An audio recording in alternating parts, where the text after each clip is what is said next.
Dark web, yung platform na ginagamit niya. Very challenging kasi yung dark web. Naka-worse na nakita namin. So yun yung nakita namin na talagang ganun ka, ang hirap i-describe.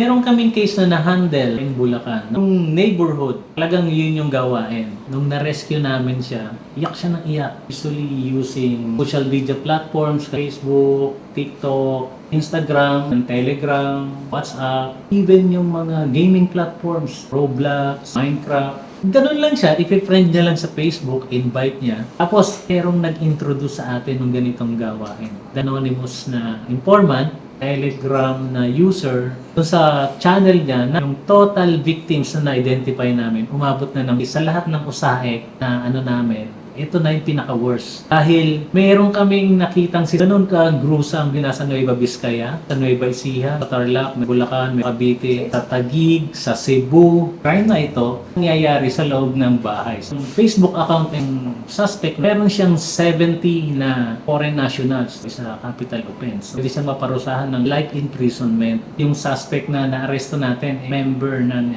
isang religious organization. Yung ating mga investigador, almost everyday na-expose sa mga ganyan, they also need yung mental wellness in save yung mga bata para sa kanilang kinabukasan. Salamat. Ang paghahanap ng aming mga guest at pagbabahagi ng kanilang kwento ay nangangailangan ng maraming oras. Pero sa tulong nyo, makakadiscover kami ng mga iba't iba pang mga istorya ng ordinaryong Pilipino. Para sa mas magandang community experience, pwede kayo makipag-usap at magtanong ng kahit ano sa aming mga naging guests at manatiling anonymous sa Discord. I-click nyo lamang ang join button para maging isang exclusive member. Maraming salamat!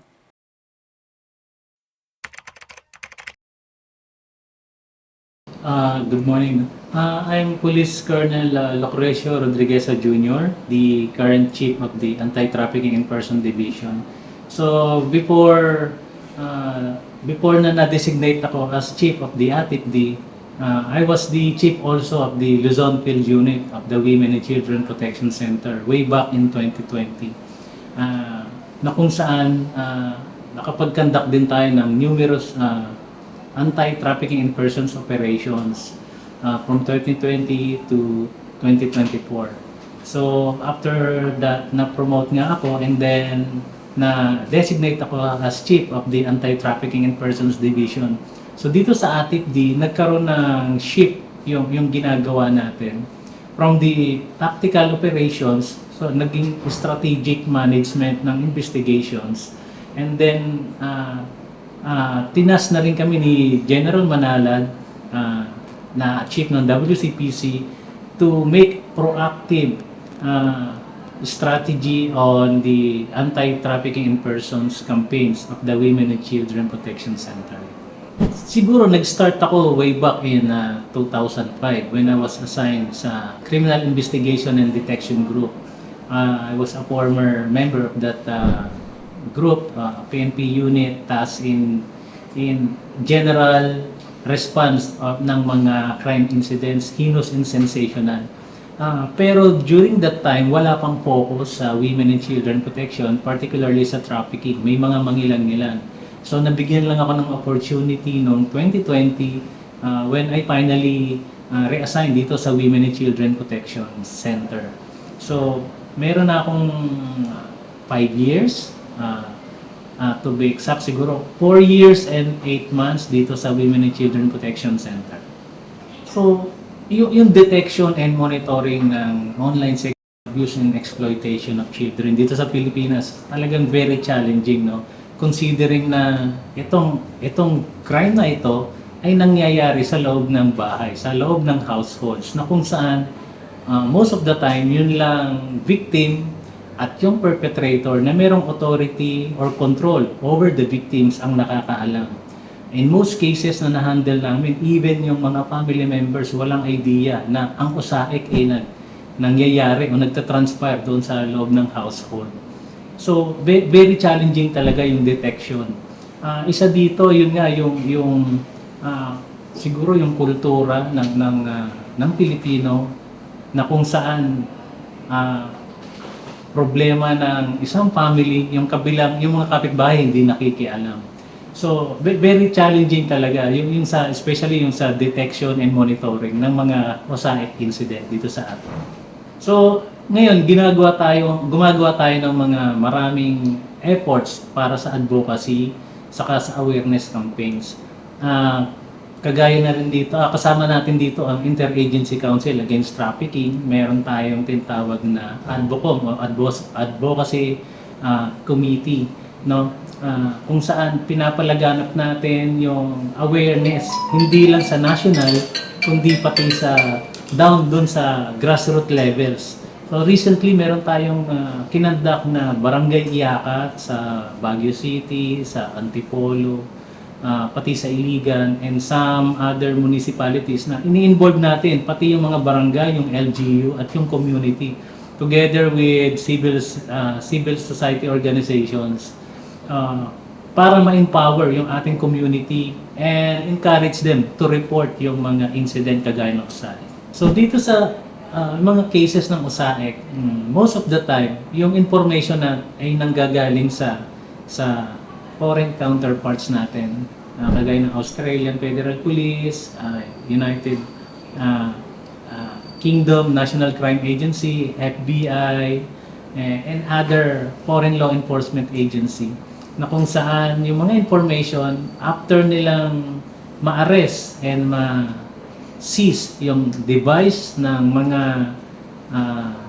foreign consumers ng SISAM, saka lang nila na-realize meron dito mga Pilipino na victims and facilitators. So pag na-detect nila yon na merong mga Pilipino, binibigay sa atin yung information. Meron din naman na mga proactive investigations tayong ginagawa na kung saan nade-detect natin online yung mga OSAIC activities. Through dito sa mga process na to, nalalaman natin yung incident at nakakapag-conduct tayo ng investigation, case build-up, and then yung mga rescue operations natin. Meron tayong mangilan-ngilan pero hindi siya ganun ka-advanced na kagaya ng ginagawa o ni-utilize or ginagamit ng ating mga foreign counterparts. So most of the mga tools ay mga donated din. Yun nga sana ang isang mga kasama dun sa mga wishlist natin na magkaroon tayo talaga ng license na mga digital forensic tools and analytical tools to increase yung ating capability pagdating sa detection, investigation ng mga USAID cases. During sa process ng ating investigation, halimbawa, merong isang local facilitator, for example, si Juana. During the process, maliban kay Juana, meron pa rin tayong mga nade-detect or na-identify na mga panibagong victims, panibagong suspects. So doon sa mga information na yon, nakakakuha tayo ng lead para i-rescue yung mga panibagong victims. Sa isang mag-cite ako ng isang example, no. Meron kaming inimbestigahan before na kung saan yung isang suspect na aresto natin through the implementation ng cyber warrants. Doon sa digital forensic result, nakita natin yung Facebook account nitong suspect natin, meron siyang 70 na foreign nationals believed to be consumers. So, ang ginawa natin, itong mga 70 na to, pinorward natin lahat dun sa mga concerned jurisdictions, yung mga true din dun sa ating mga counterparts. Yung mga Australian, binigay natin sa Australian Federal Police, yung mga US citizen, binigay natin sa FBI, and ganun din yung mga British citizen, binigay natin sa UK NCA. So, meron dito mga bumalik sa atin. Yung iba, na-imbestigahan nila at na-aresto rin yung suspect. And then, nanganak yung information dahil na seize nila yung device ni suspect. Meron ulit silang na-identify na mga panibagong victims at panibagong local or foreign, local na facilitator. Yes, meron tayong mga cases na na-handle na kung saan records show that yung mga foreigners pumunta dito at nagkaroon ng actual na contact with the local facilitators and the victims themselves. Meron tayong mga na-handle na kung saan si foreign national rent pa ng hotel para i-meet up yung family ng victims. So may mga ganong instances.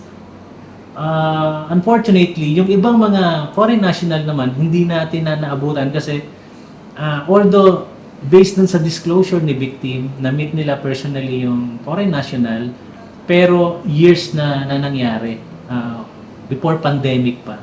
So, ganun, yung mga cases na hinahandle natin, minsan years nang nangyari bago natin na di-discover. Kapag during ng entrapment na operation natin, na huli natin si foreign national, mananagot siya, masasampahan siya ng kaso. Particularly nga itong violations ng Republic Act 9208, no, yung ating anti-trafficking law. So, madedetain siya dito sa atin at hindi siya basta-basta madideport. Kailangan muna niyang kaharapin yung kasong isinampa sa kanya. Although ako personally wala pa akong na-handle na gano'n, pero meron na yung mga previous na mga nauna sa akin na may nahuli sila na foreign national. Violations ng anti-trafficking law is a capital offense. So kung mapapatunayan siya, pwede siya maparusahan ng life imprisonment, walang ginagrant na parol. So this is a capital offense kung mapapatunayan ako. Yung ating mga offender ng OSAE, usually using mga social media platforms kagaya ng Facebook, TikTok, Instagram, and then yung meron din silang ginagamit na mga encrypted na platforms kagaya ng Telegram, WhatsApp. So ginagamit nila ito para sa grooming activities. So kasi yun yung first phase ng OSAE, kailangan mong i-groom yung bata para magkaroon ka ng control, manipulate mo. So recently na-discover din namin even yung mga gaming platforms, Roblox, Minecraft, PlayStations, na kung saan merong pwede kasi kayong magkaroon ng meron siyang capability na mag-send ng mga messages. Yes. So nagagamit na rin siya para sa grooming activities. And unfortunately, meron na ring mga evidence na nagamit din ito para sa pag-solicit ng mga explicit contents. So itong mga offenders natin, ginagamit na rin nila yung mga marketplace and even cryptocurrencies para dun sa payment, no? So paggamit ng mga tools na ito or ng mga platforms na ito, nagiging additional burden sa atin kasi lalo nilang itinatago yung kanilang identities, no? Yung anonymity nila. So itong technology nagiging nagiging parang challenges din sa atin. Alam mo naman yung mga offenders natin, very creative din sila. Gumagawa rin sila ng way para ma-avoid yung mga measures mga countermeasures na ginagawa ng tech company. Meron kaming isang case niyan sa Parañaque. Actually nasa Luzon Field Unit pa ako noon. Jointly conducted ng Luzon Field Unit and Mindanao Field Unit, na kung saan ang case ay was handled by the Mindanao Field Unit, pero during the investigation na locate nila yung perpetrator na nandito sa Parañaque. So ang nangyari dito, dark web yung platform na ginagamit niya. So doon niya ini-store yung mga sisain or mga explicit materials para ibenta rin sa ibang mga consumers. So it took us time na ma-detect, ma-locate at ma-identify yung suspect na yon. And unfortunately, yung suspect na na-aresto natin is member ng isang religious organization. Very active siya sa church. Pero yun nga, wala tayong magagawa kasi nag-violate siya ng batas. No? So yun, very challenging kasi yung dark web to include yung cryptocurrency because investigation ng dark web and cryptocurrency requires specialized tools and skills na kung saan limited pa sa mga units natin yung ganitong skills. Based dun sa mga na-observe namin doon, sa mga previous cases namin, si facilitator, ito yung mga talagang meron silang access sa mga bata. Sila yung pinagkakatiwalaan ng mga bata, meron silang control over dun sa mga victims natin. No?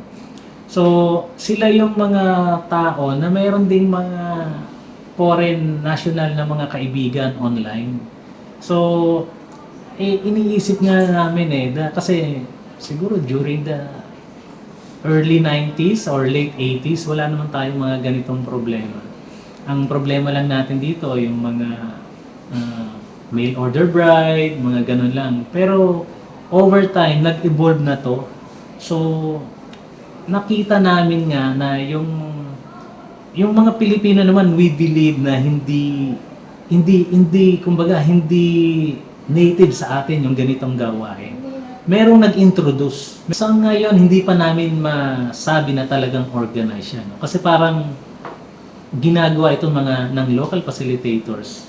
Parang kumbaga pera-pera lang siya eh. Pera-pera lang siya eh. Tapos yung ating money remittance ng mga facility kahit sa dulo ng Pilipinas meron, tapos sobrang luwag. And then kahit sa mga probinsya, basta may internet yan, kaya mag-communicate ng mga kababayan natin dyan. Nagkakaintindihan sila.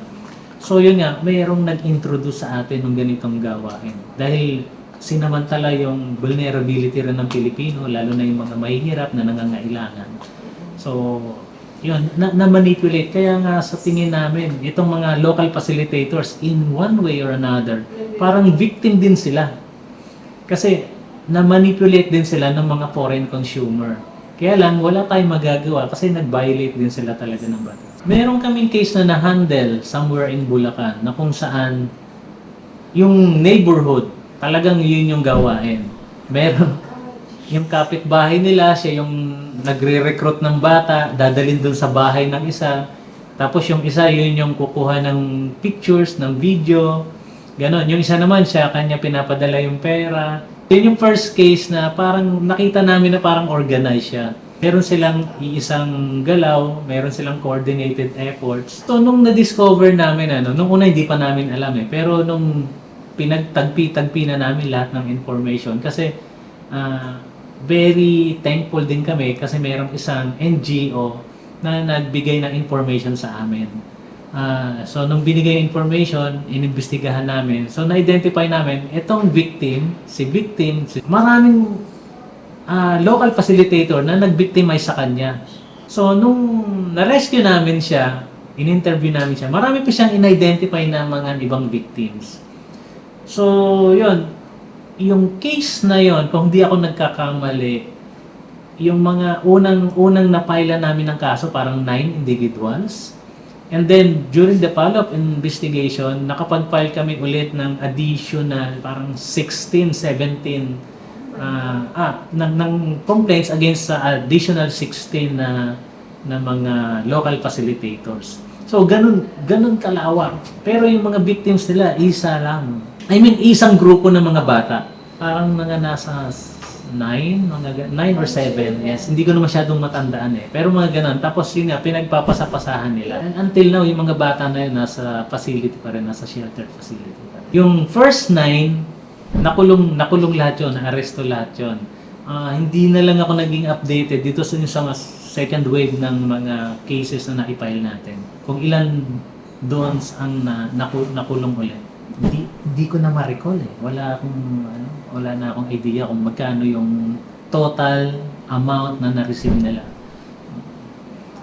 Pero yung isang case naman namin na na-handle sa Bulacan din, meron silang parang adopted na kapatid.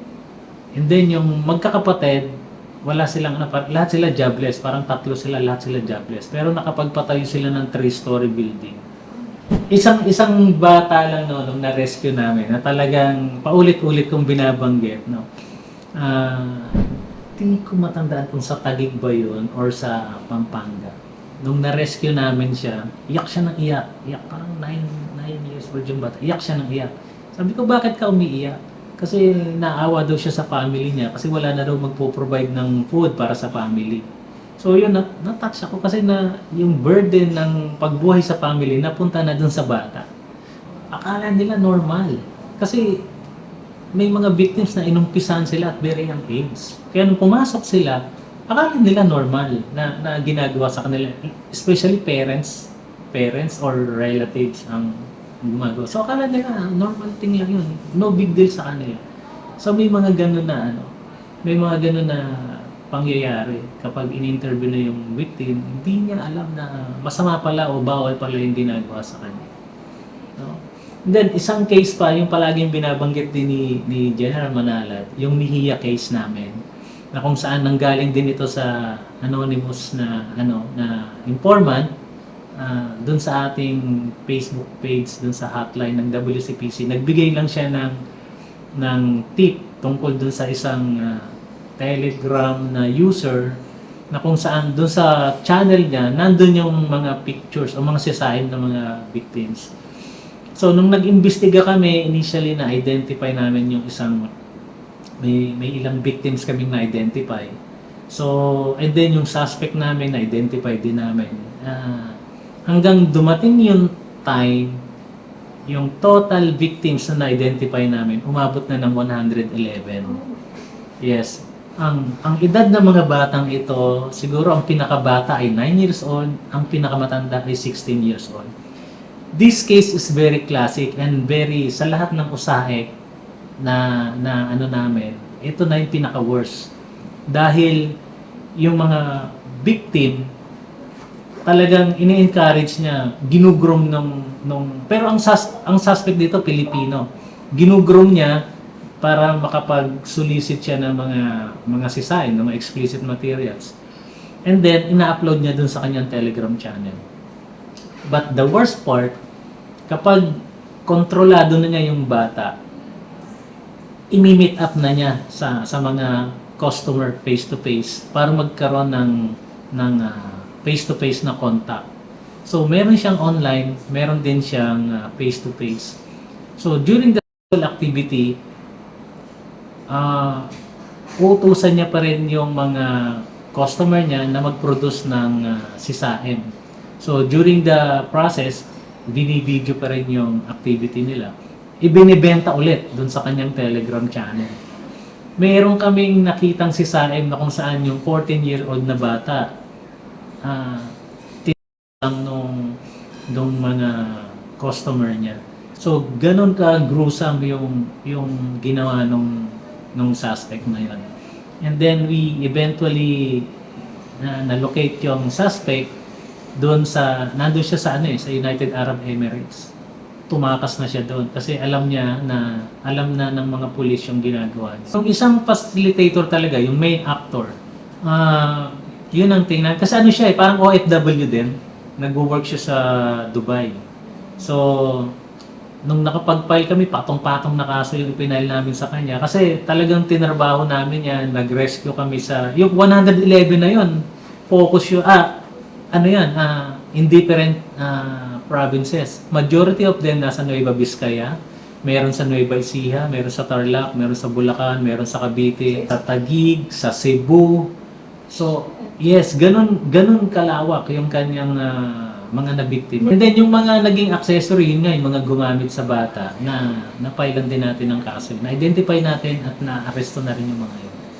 Parang 7 sila na lahat na nakasuhan. Ito naman, walang yung mga parents hindi sila offender. Hindi sila offender. Ganun lang siya, i-friend niya lang sa Facebook, invite niya. Tapos, offeran niya ng small things, minsan lipstick, 300, 500, ganun lang. Tapos kukuhanan niya ng materials. Kapag pag meron na siyang materials, yun na, i-threaten na niya yung bata. Pinoprofile niya rin yung pamilya ng victim, tatakutin niya, papapatay ko yung father mo, yung mother mo, yung sister mo, dito nagtatrabaho, alam ko kung saan pumapas. Tinatakot na niya totally, hanggang makontrol na niya yung victim. Kung nalaman niya namin na nasa Dubai siya, immediately mayroon na siyang mga warrants noon Parang I believe 11 warrant of arrest yung na-issue sa kanya initially. So nag-apply kami ngayon ng Interpol Red Notice And then nag-coordinate kami sa United Arab Emirates authorities. So tumulong naman sila, very cooperative sila until such time na mahuli nila yung suspect natin at maipauwi dito sa atin. Itong Mejia case, na-detect nung nagbigay ng information doon sa hotline ng WCPC way back 2023. So it took us almost a year para totally ma-deport dito si Mejia, yung suspect natin. Pero during that time, siguro mga second o third quarter ng 2023 yun, nag-start na kami i-locate yung mga victims. So siguro mga last quarter ng 2023, may mga na-rescue na kami. Doon nga sa Nueva Ecija, Quirino, may mga na-rescue na kami. Hindi, nasundan pa yon, may rescue kami sa Bulacan, meron sa Cavite. So, kailangan nating i-rescue yung bata to get yung para kuhanan sila ng affidavit and then to subject them sa ating mga intervention, psychological intervention.